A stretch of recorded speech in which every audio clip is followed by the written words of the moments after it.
In 7.2, we're looking at aerobic respiration. So before this point, we have done all of the processes of cellular respiration without oxygen, and at this point, we're going to need oxygen. So we're going to take that pyruvic acid, and we're going to use it to then make ultimately ATP.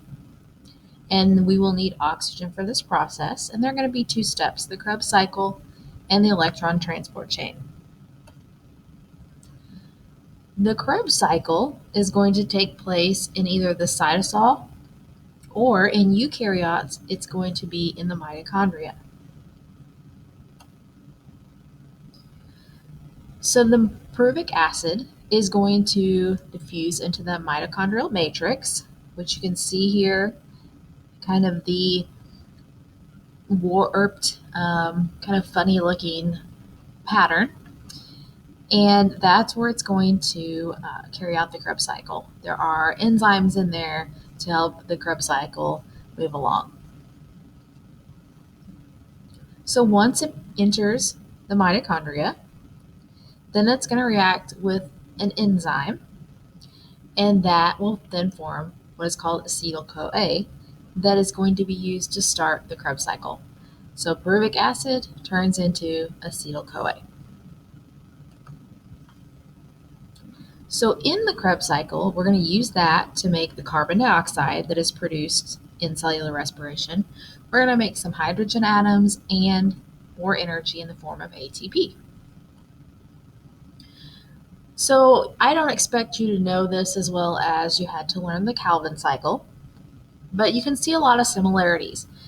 We're starting out with a 6-carbon compound.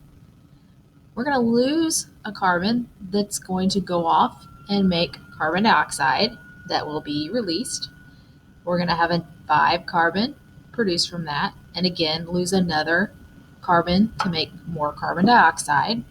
And along the way, you can see that we're losing NAD plus and we're making NADH, which is another form of energy. And again, making more ATP. So as this goes along, we're making energy, NADH, ATP, and another form of energy, which is called FADH2.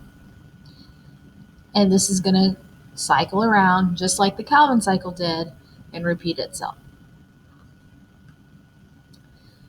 The second part of the aerobic part of cellular respiration is going to be an electron transport chain, very similar to the one in photosynthesis.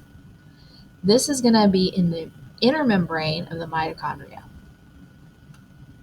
And it looks very familiar to the light reaction that we looked at in photosynthesis. Again, in the membrane, we see what look like the photosystems. We see the electrons moving down the chain, and the end, ATP. So in the first part, we've got NADH and FADH2 releasing protons. So we're having all of these extra electrons once again. The electrons are moving down with the help of electron carriers. ATP synthase at the end is going to bring those hydrogens back through and create more ATP. And also the oxygen is going to combine with electrons and hydrogen to make water. So just the reverse of what happened in photosynthesis. Here we're putting together oxygen, hydrogen, and electrons, and we're making water. So this is where the water is going to be given off in cellular respiration.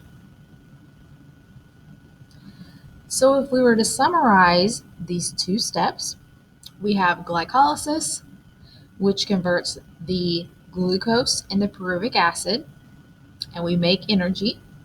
And we have aerobic respiration, which takes the pyruvic acid and converts it into carbon dioxide, water, and more energy.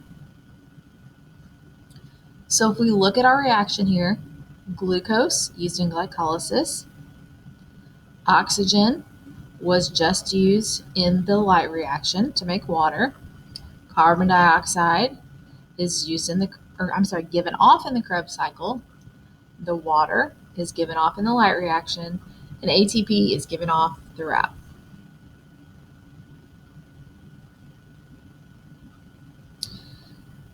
This next slide that I'm going to show you is basically a flow chart of what is happening throughout this chapter. So first of all, we're going to start with glycolysis, which is going to give us 2 ATPs. That is either going to be in the cytosol or the cytoplasm. That will be then turned into pyruvic acid.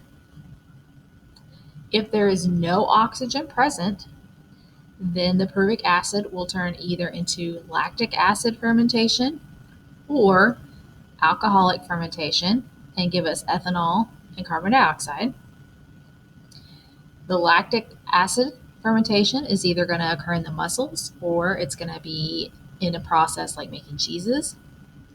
Alcoholic fermentation is going to be used to make breads or alcohols. If there is oxygen present when we have pyruvic acid, then that will turn into acetyl-CoA. Acetyl-CoA then will go into the Krebs cycle, and we will get 2 ATPs and carbon dioxide.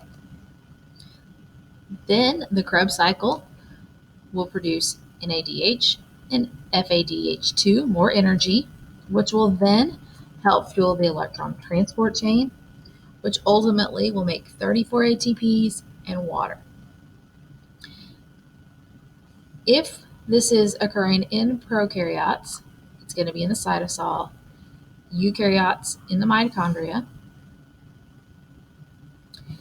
And I've color-coded this so the reactants of cellular respiration are my glucose and my oxygen. The yellow are the products, the carbon dioxide, the energy, and the water. And so you can see where they're used here and where they're produced. And then the red is where those occur or the things that they produce. This flow chart is kind of the summary for the whole chapter. And if you can recreate this yourself, you will do very well on the test.